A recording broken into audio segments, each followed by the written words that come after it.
Like, I don't really have it back yet. It's No, still, you don't. It's still a it's little still a husky. bit like, But I hate losing my voice. It drives me crazy. Well, it.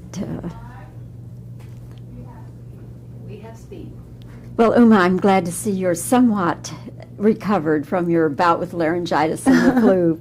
Still a little husky, but that just makes it all the sexier. I don't know.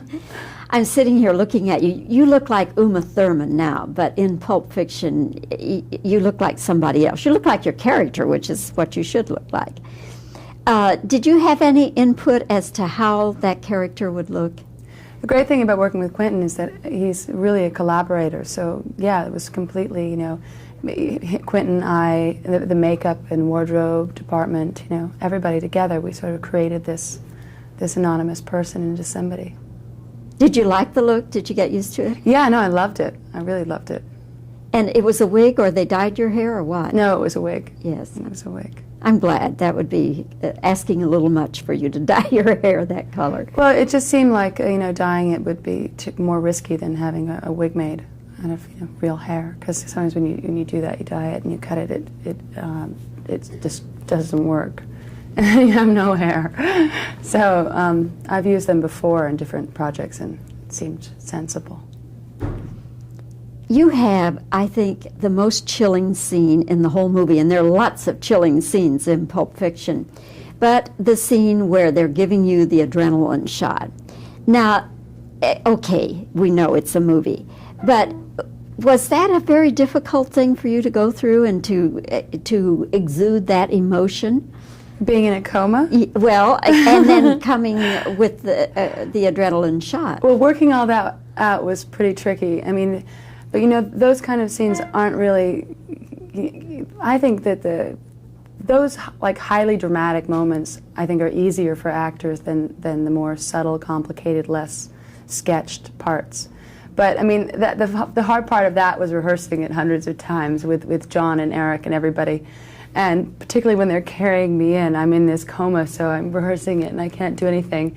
So they're just like slapping me and dropping me in the dirt and stepping on me. And Eric's like poking me in the chest a little too far over to the sides. And I'm just like, can't do anything. I'm like, with the blood and the vomit, the whole thing out of my face.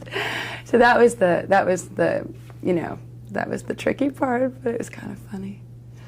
On a more fun level, you had the scene with John Travolta where you're dancing. Oh, yeah. And doing the twist. Was it choreographed, or did you all just kind of do what came naturally? Well, John, of course, knows all those dances, and I think he won some twist contest when he was younger, and he knows lots about dance, as we know about Travolta. And Quentin, of course, too, he's like a complete, mediophile, if there ever was one. So between the two of them, John showed me a couple of the different steps. Some of them I knew from, high school dances and things, and then played around with them and just sort of made an order of them. It wasn't really choreographed. It was sort of just done. And then part of the dance you do by yourself, which is very effective. Yeah, in another scene. Yes.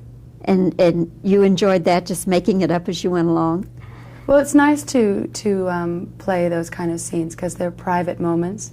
And you get to really it's nice to think about how embarrassing it would be if anyone could see you when you're alone and you play air guitar and you, just sort of majorly stupid.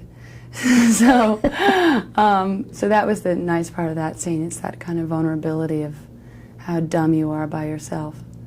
The diner is such a hoot. I mean, just sitting there looking at all those things in the diner. Do such things exist, or did they ever exist? Do you know? I think it's quite an original idea.